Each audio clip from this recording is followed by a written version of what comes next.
thanks for joining us today. Thank you for having me. Such a pleasure. Yeah, absolutely. We were excited and intrigued. We've never spoken to anybody that does what you do. I understand you are a photographer. Is that correct? I am, yes. Okay. Have been for a decade plus. Leave it vague, right? Yes. You don't want to nail an exact number to that. I get so upset when I say I've been doing something for 15, 20 years, and I go, wow, that puts me definitely over 20. So I know some people like to say... the math just doesn't add up because I'm not that old. So right, yeah, I just turned 21 exactly. a couple days ago, of course. Sounds cool to me. Yeah. I feel like that's the hardest question is when people are like, how old are you? And I'm just like, oh, I have to do math in my head now. Yeah, this is the year I was born. Do math. Yeah. Yep. Or ask my kids. I actually forget how old I am. Am I 47 or 48? I had a guy at work, and he told me we're 6 months apart, and he told me that he was 37, and I said, no, you're not. You're 36 because I'm 35, and it was this whole thing. And he's like, oh yeah, I forgot. I'll ask my kids. My kids always remember how old I am for some reason. I think it kind of depends on the day of the week. Sometimes I feel like 80, and sometimes I feel like 25. Yes, that's very fair. Yep, I feel like 85 more times than not. To be quite honest, after a night of drinking, yeah, for sure. Yeah. If I've been out on a photo shoot on a campaign outside, then I'm most definitely 80, because I'm always I'm the type of photographer who's on the ground, you know. Sure. Oh, you're getting the good, interesting shots. You're getting the shots, yes, yeah. Exactly. So I'm most definitely 80 after one of those. So, Anja, do you want to walk us through kind of what got you into photography? Like, how did you get started? Actually, it's a funny story because I have not always. First of all, I'm a major anti-techie. I cannot read a manual if my life depended on it. Truly, I have to read the same page 5 times, and I still don't understand anything of it. So. I was in an office for 20 plus something years in customer relations, customer service, all that. And then a friend of mine asked, he had an exhibition he was going to promote. So he asked, could you take a portrait of me? I'm like, no.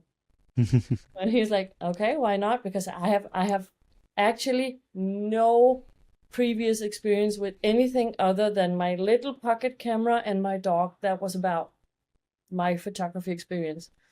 But he made a point. He said, you know what, it's better that if you do it, then I do it with, my phone as a selfie, both quality wise, but also quality in the eyes of the beholder, really. Mm-hmm. I'm like, okay, let's go.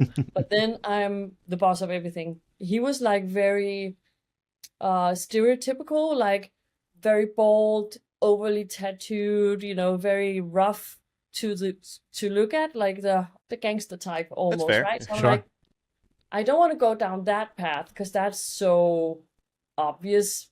So let's put you in a suit. Let's just roll up the sleeves of the shirt, take the jacket over the shoulder, and go somewhere where it's not concrete and rough, where it's more arches and nice architecture. So we did that in the old town of Copenhagen. And the only thing I had to work with was filters from Instagram, really. That was the time back then. That was what I had. So I just did that, and people really took it to heart and gave me some positive feedback. I actually thought it was fun being the boss, finding locations, and that kind of started something, a little spark within. And then I searched on Facebook for people who wanted to just let me take the portrait. And I found this guy who had an old Volkswagen, the old bubble.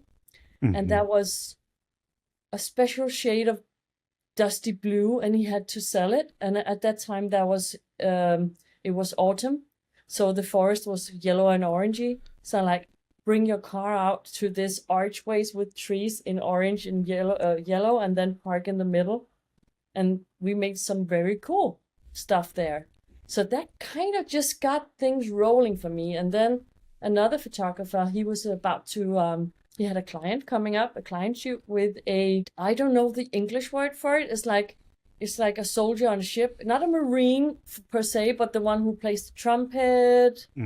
I don't know the function. Anyway, he was quitting his job and really wanted to have himself portrayed with his trumpet and his uniform in the area where all the battleships are in Copenhagen and all that. So he invited me along, and he said, you know what, you can just, take your camera and go on the side and do a little shooting on your own while I do the official shooting. And I did that. I actually unwrapped my camera on the spot. I'm like, okay, what does this button do? Okay, that kind of meddles with the light, and okay, so they interact. Oh, I knew nothing. I just point and click and trial and error. I've heard with your from your experience of reading directions, right, or reading the manuals for it. Yes, exactly.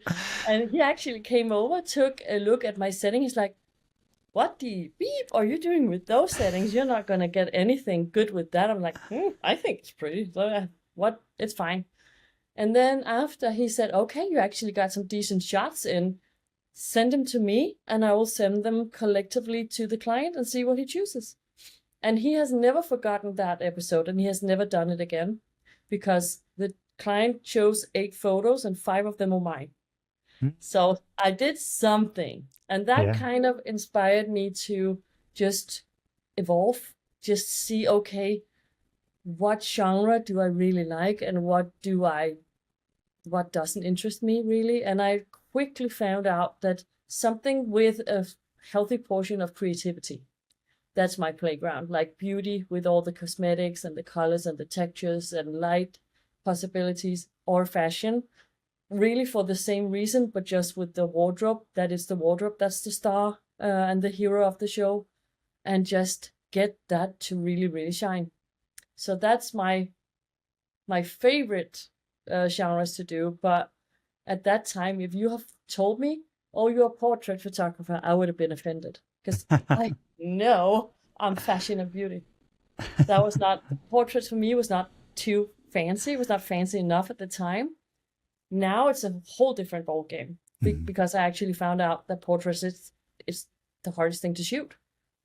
You have so many people who have so many insecurities, and you need to portray them so they like what they see. That is a skill. I like that. Also to get them relaxed, to really, because when they're relaxed, magic just happened by itself, really. It seems like you have to almost be a director for almost like a movie, setting the scene, the feeling, the mood, the facial features. And you have to really disarm them within minutes so they relax. Because if they go in their head, you have lost them. They're like, oh, I need to stand like this with the arms. I have these and these. Oh, I can't do that.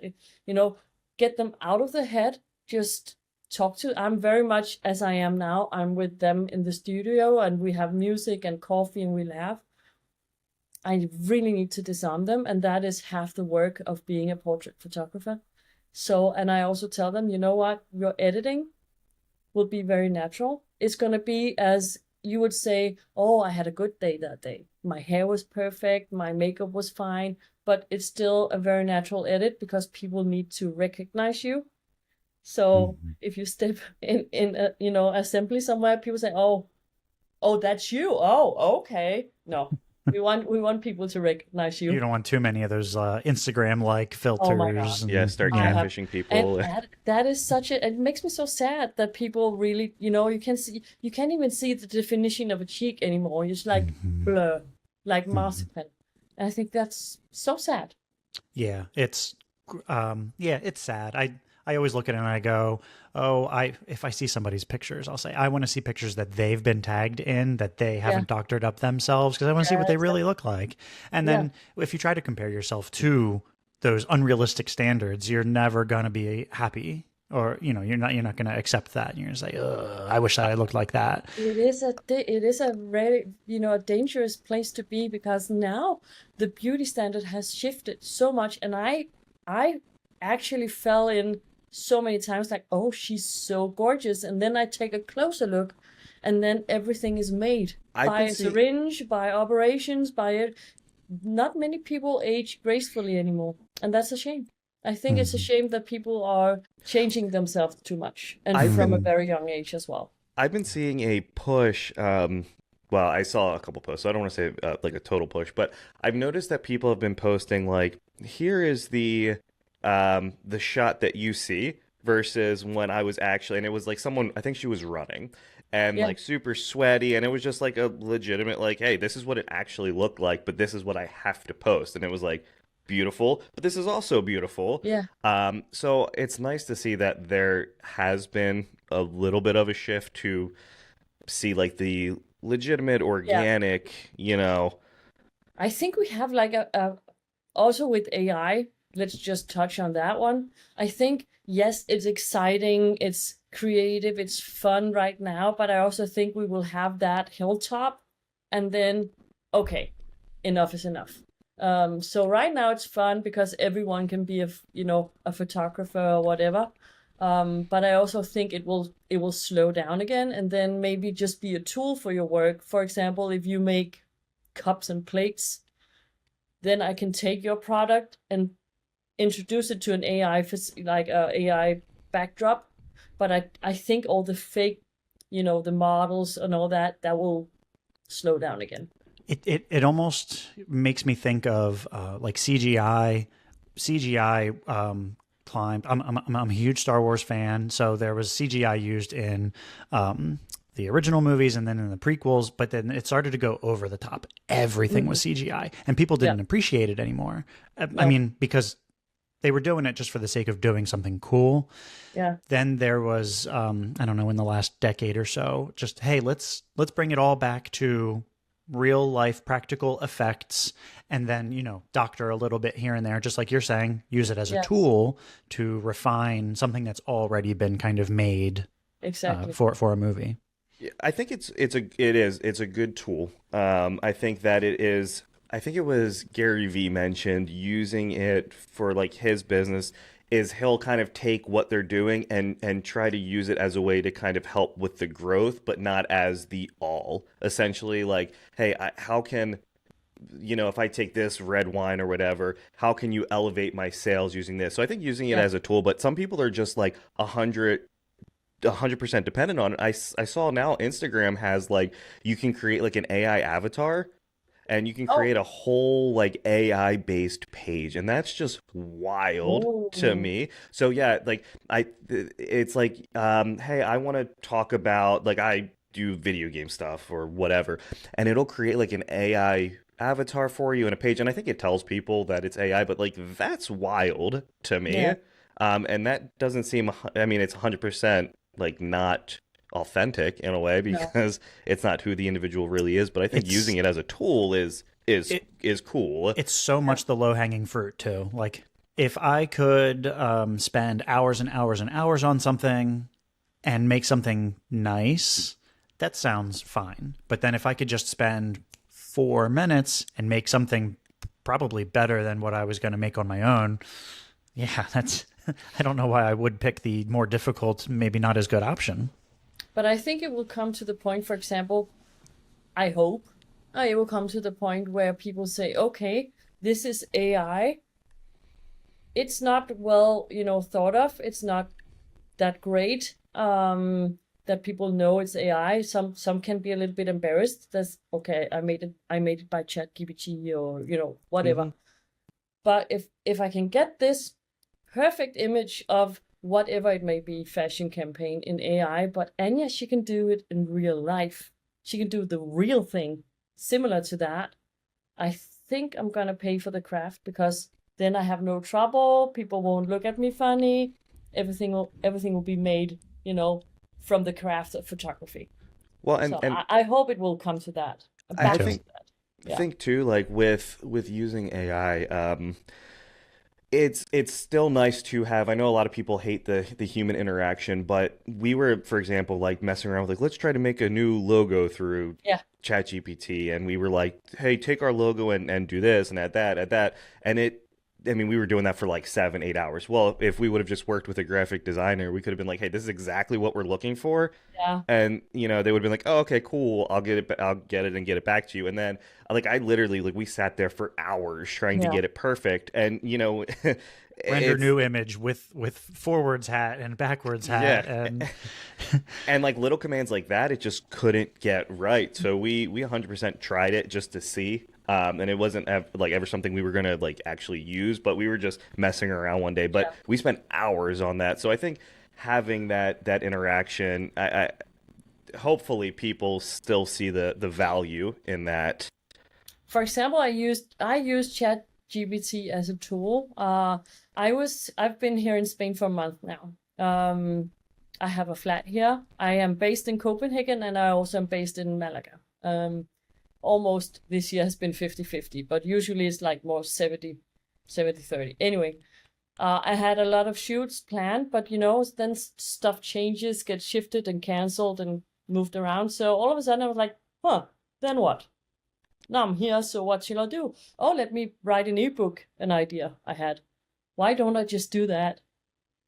You don't just write an ebook. But what I meant to say is that I use ChatGPT. I write my text.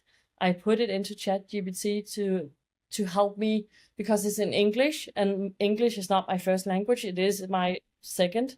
So that really helps me to get, you know, the wording right, or maybe change this word to this word, and also in the phrases for photography. I know the Danish phrases, but I'm not sure always about the English ones. So that really helps me in that direction, and that for me is, I will be honest about that any day of the week, because that's no problem for me to admit that.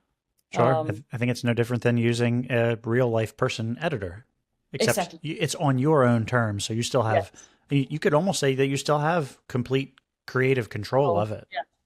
Because I still just take what I want from it, and I also still go in and I proofread everything of it, and then change it to be what I want, and maybe shift something, change something. But I use it as a tool, and that is so helpful. Like, I would never have written an ebook if it wasn't for those really helpful tools. Also Canva, for example, for the graphical stuff. I love that. Canva's Hands amazing. down. Yeah, hands down, that's amazing. We So I'm soon releasing my ebook. It's getting proofread by people now. So That's exciting. Yeah. And that, I think ChatGPT or any sort of like AI, you know, so is great for stuff like that. Like I've used it for emails when I'm reaching out to people to come on the show, because I knew it could, like, hey, here's kind of what I have in my head. This is my idea. Help me put it to paper, yeah, essentially. And you know, it's been great for stuff like that. And then it also helps us save time, so that way we can then focus on, you know, getting other things right, or working on this or doing that. I'm 100%, you know, I've even used it to help me write a performance review before at For work. Yeah. Yeah. Oh, I use it for work all the but time. also, how much do you know about photography? So that also could help you. What should I ask a photographer when I know nothing about photography? And those Right. questions I sent you may or may not have been generated by Some form of AI. but maybe. So you mentioned you were in Spain. Yeah. So can you kind of tell us about that journey and you know, why you're there? Actually, I fell in love with Spain when I have one of my best friends move here.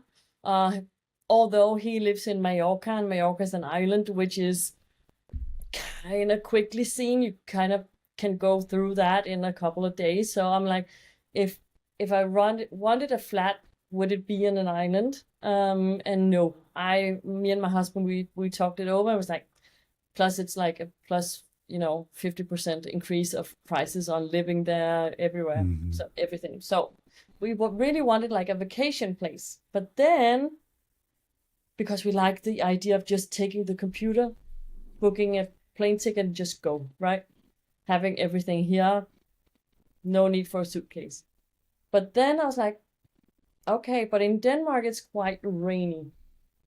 The weather is very unstable always. The Danish summer until now has been 1.5 months with rain every day, almost every day. I can never predict a outdoor campaign. At least 50% of the time you have to cancel or postpone. That's it. So I'm like, what if I did that here in Spain? What if I take the client's stuff with me and then just shoot it with models here? Because now I have a good network of, I work together with a modeling agency and have some models outside an agency and makeup artists. So I have a good network, and I know my areas around the coastline here. So I know, locations. So I can really present them with high-end photos, blue skies and sunshine, because sunshine bounce back from a reflector, just give fabric and makeup and skin that exclusive glow. And I've heard also that I've also heard that overcast is nice to shoot in as well. As far as lighting goes, you have more customization, more control. If you want that soft light, yes, but I do the dangerous stuff. I do the things that everyone else fear, because the worst fear of photography is a harsh midday sun that will give you the shadowy panda eyes and the very dark shadows. I'm embracing that with my sunbouncer. Like, bring it, because I love what I can create with it. So if you take a look at my Instagram, you also see that is the main thing on my feed is the harsh sun. Yeah, I'm actually I love going an through. overcast day, but I really love shaping the light with Well, good to do something that maybe not everybody else is doing as well. Set you apart. Yeah. It's hard I don't envy the model, because that bouncer, once it hit your eyes, it is blinding. So they have to be tough cookies. I can only imagine. I have real sensitive eyes. I've been to the eye doctor like twice in my entire life, and my wife yells at me all the time for it. But when I was little, and this has been forever, the eye doctor put light in my eyes, and he says, "All right, open your eyes up," and I couldn't. I was just so sensitive, and it probably scarred. I don't want to say traumatized. I'm okay, but like I don't want to go back to the eye doctor now. It's almost like people are scared to go to the dentist. I'm almost scared to go to the eye doctor. But same thing when people say, "All right, everybody smile for the picture," I'm just like, that's the spot that puts me right there. I can't really open my eyes up. Then you should come to me, and I will promise you a good portrait. Yeah. I'd love to get out. Imagine that with the strength of the sun on a sun bouncer. That will just kill you right off. Yeah, I'm sure. I'll be wearing sunglasses. Yes. Well, Anja, I'm looking through your Instagram right now, and these pictures are incredible. But there's specifically one, and I don't know if it says "Let's play in the sun," and there's like a little light beam almost coming down on the model's face. Is that how long back are you? Well, I'm sorry. How long back in time are you? 13 weeks. It says a series where I used the early morning sun in Spain as backlight for a cool effect, and the lighting in this is just that's it. Yes, yeah. Okay. Yes. That's incredible. The way that the lighting in general is just, and is is that all just kind of, yeah. I put her with usually I have the sun in my back and she has the sun in her face. That's the normal way to go. And then I bounce the shadows. Here we did the vice versa thing where I put her back to the sun. So the sun is coming through her hair. And then I bounce the light back to her face. So she's not, because usually she will be black, completely blocked out because she has the sun in her back. So I will just bounce the light back in her face. And that's what gives the effect. That's the sun rays through her hair and on her face. Wow. It looks like Michael Bay has a lot of the lens flare in his movies. You ever see that's what that reminds me of, the little light shining through. Which is probably all CGI. I could make his bank account the same thing. I can have his salary. I'm game. You just need to start throwing in a lot of explosions, and that's it. We've already said you're like a director. Yeah, you're like a director. You're setting the scene. You've got the lens flare. Are you familiar with Transformers? That's it. CGI. Let's do it. So are you currently shooting campaigns in Spain right now? Yes and no, because as I told you, things got canceled last minute. So right now I'm I'm writing the ebook. I'm planning my next boot camp it's coming in October, where I teach other photographers here in Spain. I actually rent an Airbnb to house all of us, so we live together, and people can decide themselves if they want like a solo room or a shared room. It's completely up to them. And then I teach them in the mornings, and I have photo shoot plans every afternoon. And then of course there's time off as well, so they can enjoy Spain. It is Spain. So that is a magical week. Oh my God, to see both the sense of community that comes within instantly, actually. The sense of community, everyone helps each other, to see people's self-esteem grow when because I'm just nudging them. I'm on their side, so they can ask me anything, and I will be their wing woman every step of the way if they need me to, and I will teach them what they need to know to make the same images. I actually also teach the ones you just spoke about from Instagram. That sounds like an experience. So you said it's a whole week long. It's 8 days, and it's amazing. So I have like one full day off where they can go and do what they want. Some they go sightseeing, some they just stay by the pool and just have a nice time and a glass of sangria. But also some will go out and find a model on their own and just practice what they've just learned throughout the week. So it's a great week. And just to see the self-esteem grow with them when they see what they're capable of, just with a little nudge from me. And then once the self-esteem grows, they dare to do more. They dare to dream big. They dare to, take chances. And that really shows in the photography instantly, really. That is magical for me as the teacher to stand back. It's like, I knew that. I knew what was going to happen. You just have to see it for yourself. I feel like too, like that's something that you can't. Sure, you can go on like YouTube and like get learn 5 photography tips in a minute or less, but like that experience you're not going to be able to duplicate or replicate online at all. To pat my own back, and I know in America you're allowed to do that. In Denmark you're not. We have something called jantelov. Have you heard of that? We have not. Do explain. Okay. Jantelov is an unwritten rule everywhere in Denmark where you don't think you are anything better than your next person. You can't speak proudly of yourself or be proud of what you achieved, or just tone it down a notch, okay? Mm-hmm. Stay humble. Stay humble. Don't think you're anything more than your neighbor, ever. So, what I loved about I've been to LA a couple of times, New York and whatever. You can say, okay, I did this. This is freaking awesome. I did good here. You're allowed to do that. And that's what I love. Yeah. That's what I love about the States.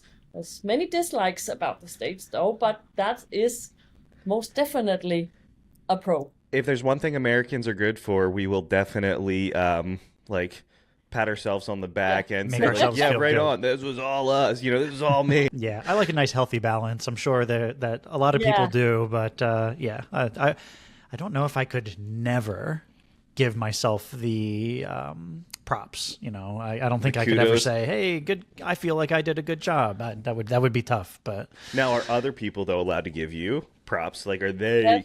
You really have to impress people before they do. Danish people, we are like officially the happiest people on the planet.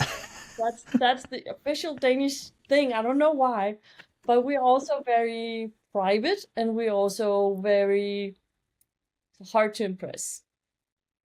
But I would say, let me get back to why I would like to pat myself on the back. On my boot camp, it has a price tag, which of course is reasonable due to it's a full week. But I have had 4 students coming back more than one time. So they wanted around 2, and I even had one person coming 3 times. So, and that is not because they're dense, I might add. That is just because they really love being a part of this universe and a part of this group. So that is, I must be doing something right. If nothing else, it's got to be great for networking and meeting other people that do the same thing. It's great. I follow someone, and I wish I remembered the name of the channel. They're probably on TikTok, but they'll just go up to people. I think they're in New York City. They'll go up to people on the streets and say, "Hey, excuse me, you look incredible. Do you mind if I take your picture?" And they'll do like kind of like a professional shoot. They say for free. I'll send you the pictures or whatever. Is that like you said that the people in your boot camp will sometimes go out and find their own models? Have they ever done anything like that? Just walk up to a random person? Yes and no. They have not themselves, but I did it to show them that you can. And I did not prepare them for it because this was actually very random. We were waiting for, this was on my first boot camp ever, actually. We were waiting in a parking lot by a gas station for a Uber driver to come and pick us up and go to Malaga City. And there was like this cafe, there was a lot of bikers coming in, and all of a sudden I see this very cool guy. He had like a little ponytail slick back, sitting with his coffee, smoking his cigarette. He was very... Imagine if Pierce Brosnan and Brad Pitt has a love child, which is 45 years old. Oh, that's a cool person. That's really cool. person. That's a cool person right there. I just saw him and I was like, do we have time? Okay, we have time. And I just stood up, took my camera, went over, said, "Hey, you look very cool. Can I take your portrait? And of course I will share it with you." And he was like, "Yeah." And they were like, "What the F is she doing? She's just getting up and going to a random stranger." And then actually he was a model. Who knew? From your description, I almost imagined he was. Yeah. So that, I think, got them excited about that. And then I just told them, you don't have to go up to people on the street. You can also plan a little bit ahead and find people on Instagram. If you search for hashtags, maybe model Malaga, Malaga model, whatever, you'll find plenty of people who will, show up for a free shoot just to do the collaboration. And then they get the photos, you do too, and you get the experience, both of you. So go. And that's the same way you find makeup artists. Use the hashtags on Instagram. Find people who would like to collaborate. Because everyone has been new at some point. Also makeup artists. So why not lift each other up and create something together? If we've learned anything, it's that everybody loves a team up. Yes, Good exactly. collab. That brings me back to your question about if I shoot campaigns while I'm here right now. I'm not shooting a campaign, but on Thursday I have a creative shoot myself because photography is a muscle that you need to exercise. And I need to, exercise my photography. I also need to exercise my creativity and just the whole process, also with the planning, executing, and the post. So I have actually a model shoot on Thursday with a horse, also a model. Not the horse is not the solo model. There's also a model there. Oh, I thought you were saying that the horse is also a model. The horse is model the model. horse. A little difficult to direct, right? Oh, there's a saying that never shoot with kids or animals. Sure. Wow. Let's see. Unpredictable. I would like to do that. Like, imagine that Zendaya frequency campaign feeling where it's like very fashionable with a big skirt and the sun and leaning in on the horse, and that's the vibe I'm going for.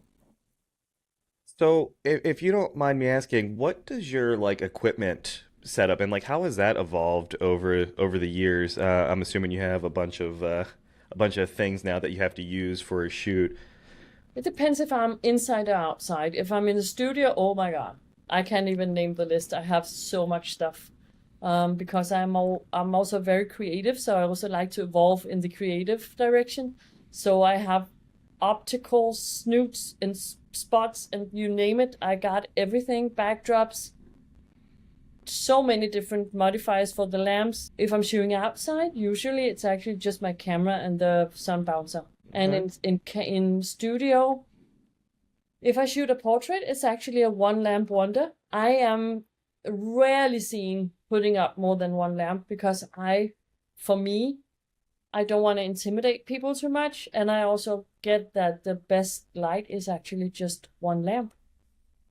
It's just one lamp coming a little bit from above and then my reflector underneath and then somewhere in between that. So if you don't mind me asking, what about like how do you feel about the cameras on smartphones? Eric and I, we were using the iPhone to record video for the longest time, and the quality. I mean, for us, like obviously we're not photographers, but it's decent enough. Like it looked pretty good. So like, how do you feel about the evolution of the smartphone and the cameras on them? Like, is that something that you ever use, or is that like is there value in those devices? There are several like sides to that because people always ask me, "Oh, now that the cameras have evolved to be so good, aren't you afraid of your trade?" I'm like, no. I'm happy that you can take good photos, but because you have like industrial kitchen doesn't mean you're Gordon Ramsay. Like, if you can't boil a potato or an egg, kind of doesn't matter on how fancy your kitchen is. So I'm not scared. I love the quality. Actually, let me just fetch it. I am filming an online class on this. Is It's that a an DJI? Yeah, that's an Okay. Osmo Pocket 3. And it really surprises me how good quality it is.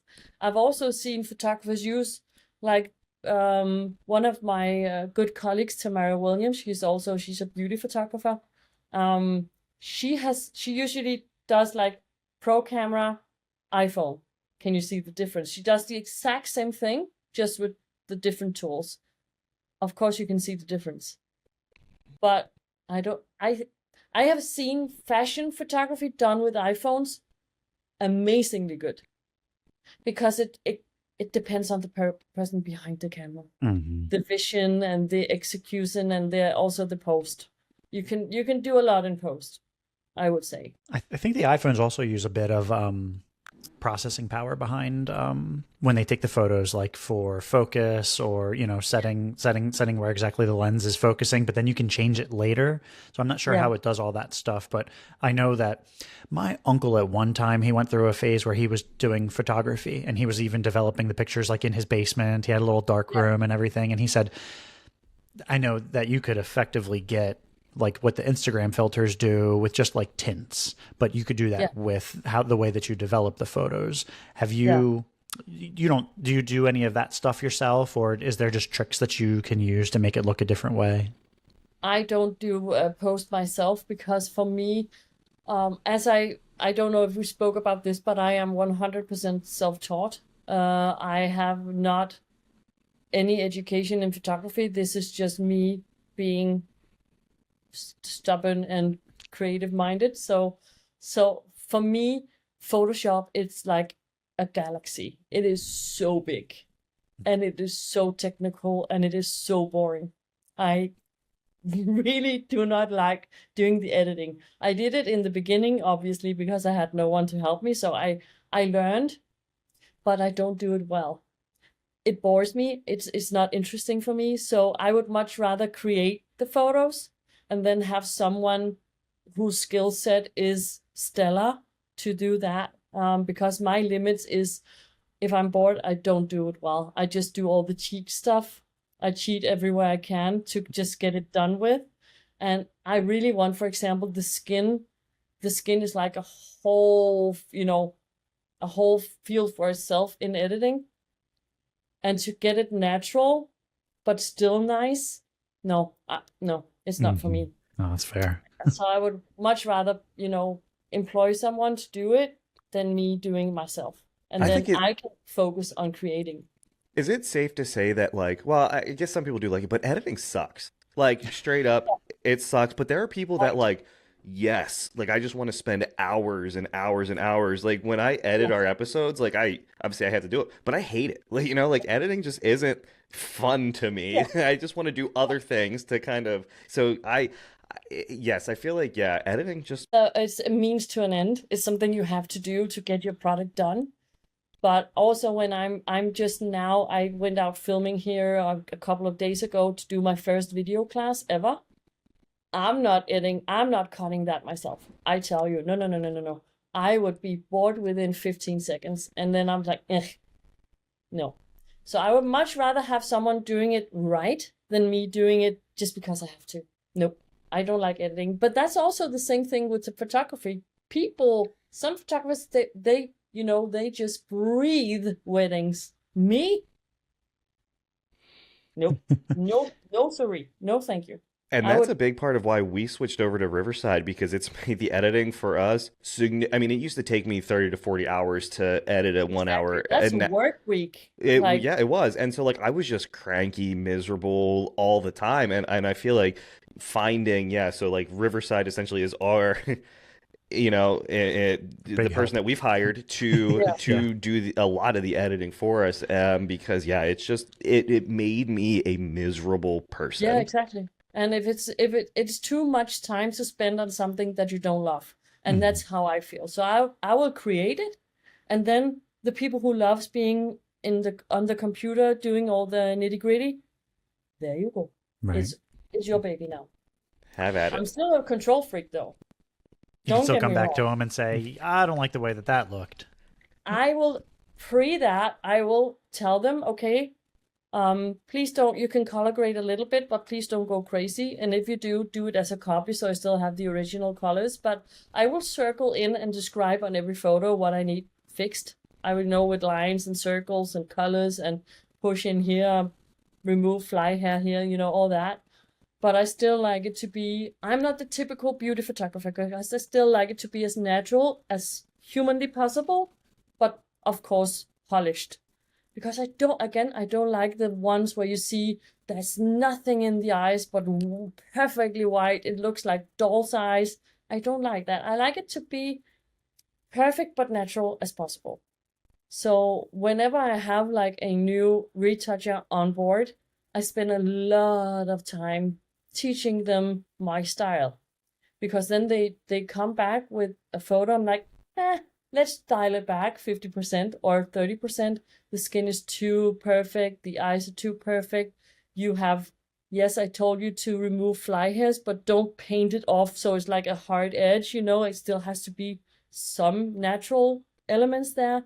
So yeah, I'm very particular in that way. I also do never manipulate shapes on people. I can tell if, for example, your jacket is bulging somewhere, push that in, or if the angle does something to the proportions, then I'm fine. But if someone comes and say, oh, can you give me like bigger boobs, small waist, like a Kardashian figure? Like, It seems dishonest. Do you ever get like clients or individuals though that after they see the edit, they're like, well, can you actually like do that for me? Or like they get upset that they don't have like the perfect, like my eyes don't look like, or like the individual knows like, hey, this is what we're going for. Yes, because they've been to my website previous, and what they actually, I would say 95% of the time, the feedback I get from the stuff they see on my website before they book me is, I like your energy in your photos. I like how you portray the it's that your photos are alive. It's not just a portrait. I feel the person in the photo. And that's what they crave. They don't crave the perfection. They also like to be natural. As they say, I need to be able to come inside a board meeting and people will still recognize me from my LinkedIn photo or whatever it may be. So I'm not being Pamela Anderson in the photo, and then Angela, the politician, Angela, the German one. Do you remember her, Angela? I can't even remember the last name. Whatever, but you get the point. So people like natural, but as I said before, they need to be on a good day. Oh, my hair really worked that day, or my makeup on point. Mm-hmm. So also when they have booked a makeup artist it's optional, they can, because it's not included in my price, but they can book a makeup artist. And if they ask me, should I? It's like, it's really up to you. The makeup artists know how to place the makeup and what products to use to make you shine. And also, once you've been in that chair, you just grew like 50 centimeters in the self-esteem. So it's a makeup artist doesn't mean to put on the stripper lashes and to do the full glam. It just means they know how makeup act on camera and how to make you feel full of self-esteem and pep in the step. Yeah, it's going to make them more confident, like you said, which helps you. So that's helpful. Exactly. And also, I When spend the time when they're in the chair. I spend the time with we get a cup of coffee, and I sit and chat with them for the hour they get to be in the chair, and that is half work they have done. That's half the work, because then they already feel like secure with me. They feel safe. They feel like comfortable. Then when I lift the camera, it takes 15 seconds when they're a little bit intimidated again because I'm doing this, and then the lens is there. But then they see me behind the camera, it's like, oh, it's just Anja. We know each other already. So half the work is chatting up the client, just small talk, really, making them feel comfortable. And I do that anyway. That is just who I am. I'm a chatty person. I can tell you too, like the way that the photographer makes you feel, I feel like it is huge. Like when my wife and I got married, the photographer, it was a husband and wife duo, and she was the meanest individual I think we've ever dealt with. Oh my God, And no. especially like I don't care as much, but like she came into like the room that I was obviously staying in, and she was like, "This is too dirty. You need to clean this shit up." And it's like, okay, cool, like I get it, like, but then like she said something to my wife, and it was I can't remember what she said, but it was mean. It was mean, and it made Jenna like uncomfortable, and it was Yeah. one of those things like, but we're paying you to kind of to take pictures Yeah. of our special day. That is a big day to ruin just by being a She was a a-hole. nasty individual, and it definitely to the point where it's like, well, if we ever use anyone, we won't use them again. Yeah. But I think if she was friendly and kind of willing to work with us, like it would have totally changed the atmosphere and the photos that we got. Definitely. And for me, there is so many ways to get a message across. If she really think that is too dirty or whatever, just say, okay, let's just tidy up real quick so it doesn't portray in the photos. It could have been said like that. Mhm. And it was Not like there was like like I flaky had like or my suit pants or tux pants on the bed or something. It was like, all right, just tell me to move them. Like I can do yeah, whatever. that's But always in the frame. Let's just put them aside or whatever. Like, oh my God. Yeah. Anya, I heard you say that some people are good for, that, oh, I'll want to do a wedding, or they live for weddings. It sounds like you don't share that same desire I at do. all.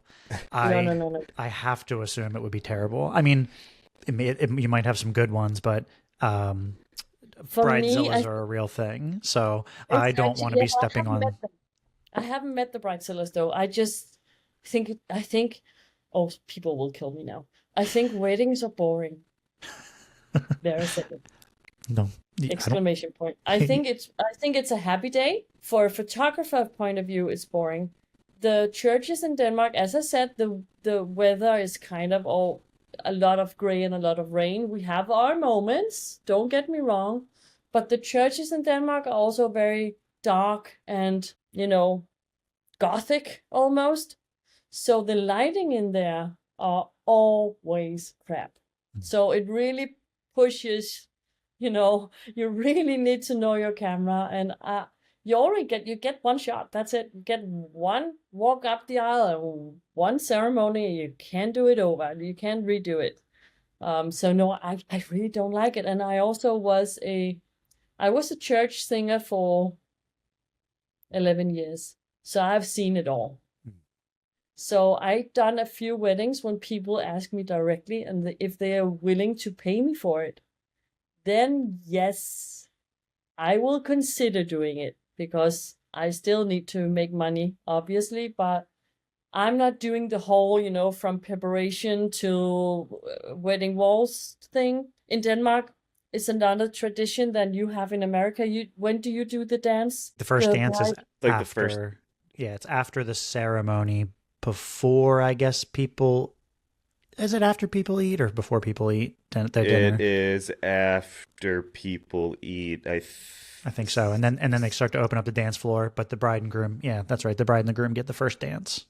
The regular way to go in a Danish wedding is, you usually have the ceremony in the daytime. You have some sort of small reception where people who are not invited to the party can come say hi and congrats. And then you have the dinner starting slowly, and that continues until midnight, and then you do the dance at midnight. So that means you have like a 13, 14-hour day. I'm not doing that. I'm doing the previous welcome to the church, hugs for the groom, waiting for the bride, being nervous. I'm doing the reception, no, sorry, the ceremony, all the official stuff. And then when people have, thrown the rice or rose petals or bubbles or whatever, saying congrats, happy times, I pull them aside and we go for the official bride and groom photos, and then I'm off. Because people, they can book the whole thing, then they just don't need me. Because my back and my feet and I'm too old for that crap. I hear you there. No. So I will do the short version for like 4 hours. That's fine, but that's about it. Well, I feel like And again, I don't love it, so I don't evolve I don't, make myself better. I don't do classes. I don't practice. Yeah, weddings are paying the bills. They might just be paying the bills. That's it. No. For me, it is. In here, I don't know if it's true everywhere, but at least here in America, like every wedding I've been to, it's the same thing.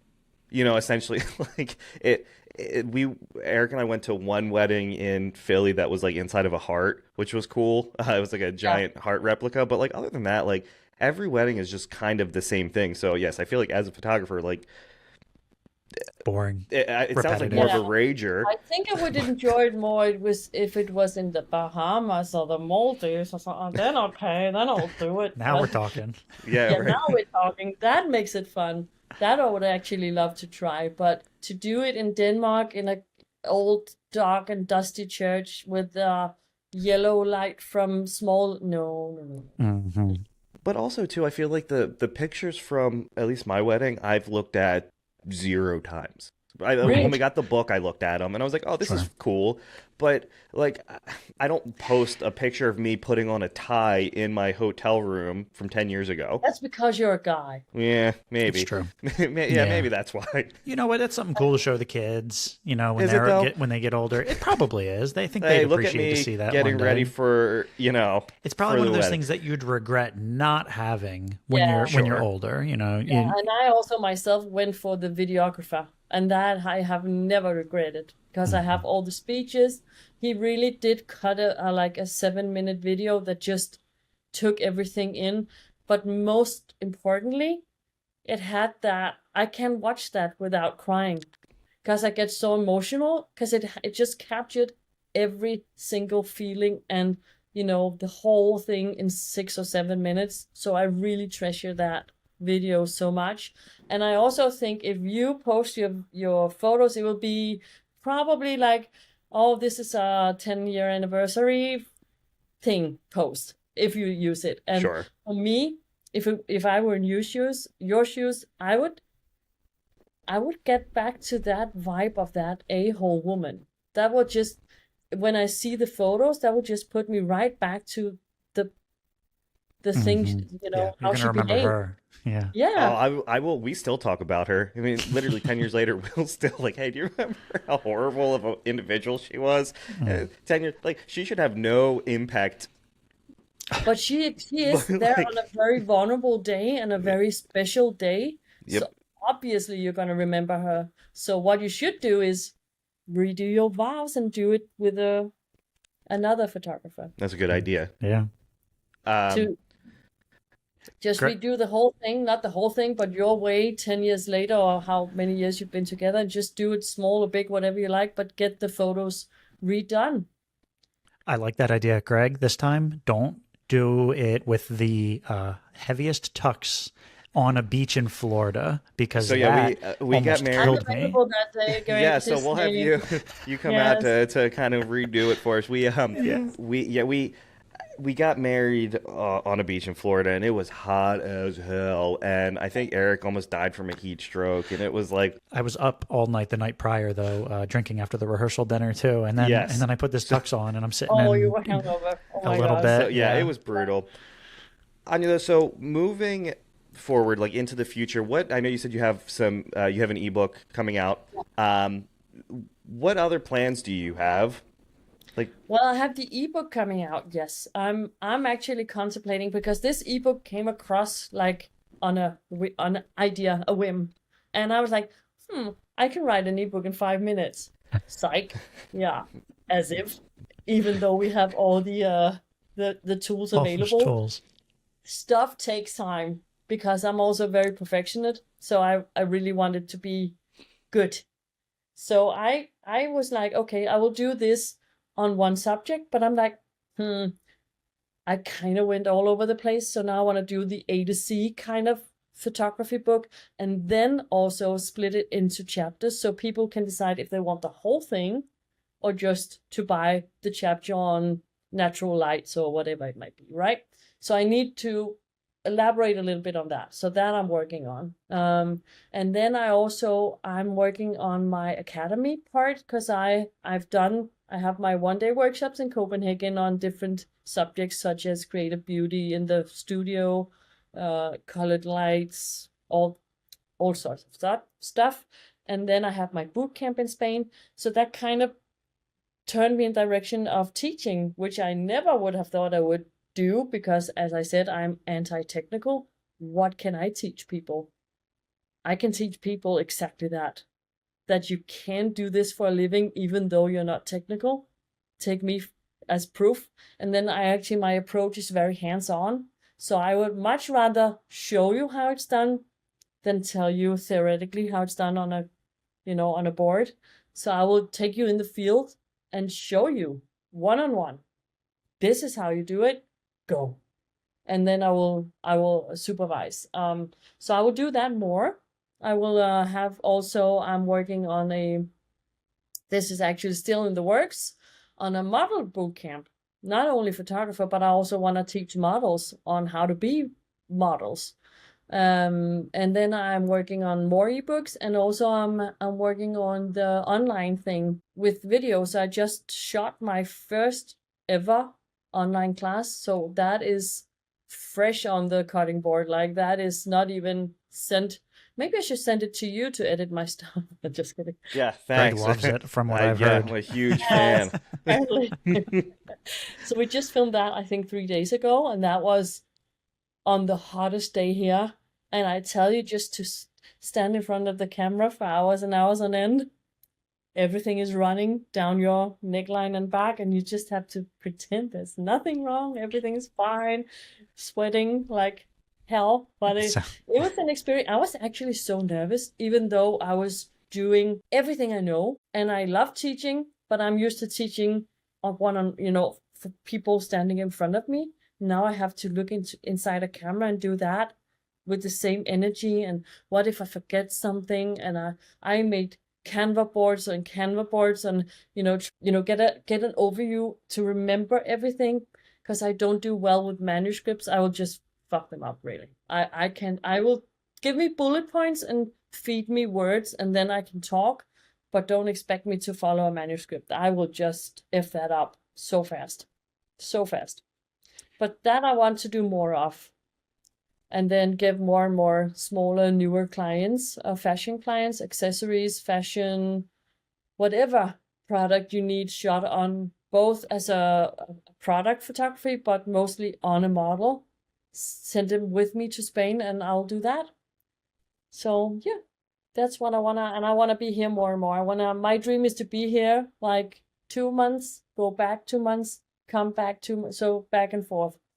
Get some variety. And bring yeah, exactly. Because I am really depending. I'm really addicted to sunshine. Truly. It's good for you. It's definitely good for you. I share your desire for sunlight. Yes, please. You know what I'm almost picturing? Are you familiar with Austin Powers? I am. Do you ever do a photo shoot that's like that? I'm sure that's for comedic purposes, where he's what's the scene where he goes, "Oh, you're a tiger, and he's directing. Is it ever that silly or over the top when you're doing shoots with a model? Never like that. We will make fun, but not. I would never be Austin Powers seriously, but we will make fun, and also because the tone has to be light. I'm a fun, bubbly person, if you ask me, obviously. I don't like it to be serious. I like the models to feel comfortable. Let's have fun with it. Because also if I do like a collaboration, we're all there for free. we just announced a collaboration that we're doing, and Eric and I shot the promo for it. And we shot the first one after like a long day of like doing other interviews. And my wife came in and she was like, "Could you be any less enthused?" And it was like because we were just so tired, and we were like reading it like from the script. And she was like, "Yeah, you guys got to do that again." Yeah. So then we shot it. And we're like, "Let's just have fun with it." We're like, "Oh yeah, this is 1,000 times better when you're not taking, you're having fun with it, and you're not just like trying to follow the teleprompter and read exactly what it says." I've got to crack a smile and make myself seem a little silly and go a little over the top, even if that's not normally who I am.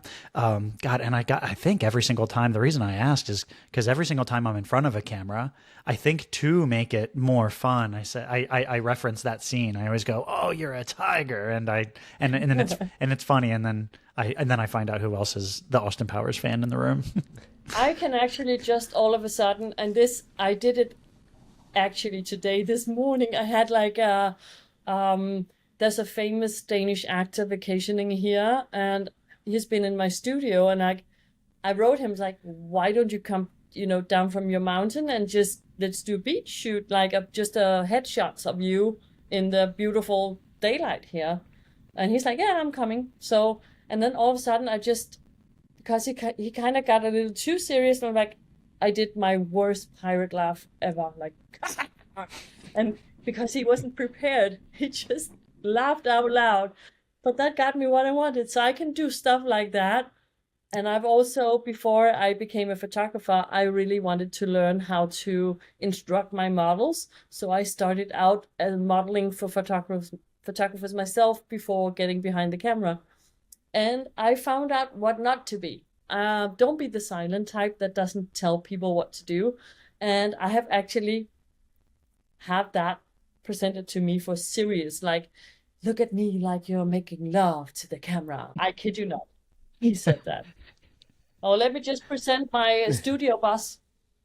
Oh, look at that. She's with me in Spain, and she is my boss lady. Oh, that's cute. Those eyes are gorgeous. Scarlett? Yeah, Scarlett, the diva. Oh, that's really cute. So she is always with me, also in the studio. She will stay home when we're out shooting outside, though. It's too hot for her. Sure. Yeah. That's fair. Puppy tax. Yeah, right. Yeah. Poppy up TikTok, poppy up Instagram. Right. Oh, yeah. Oh, yeah. Anja, well, thank you for joining us. We appreciate you taking the time. We're very happy that we were able to coordinate our schedules with such a different time zone to get you on. Perfect. And good luck on your ebook and your boot camp. And it sounds like you have a lot going on your campaigns. Yes. So good Very luck exciting. with all of it. Thank you.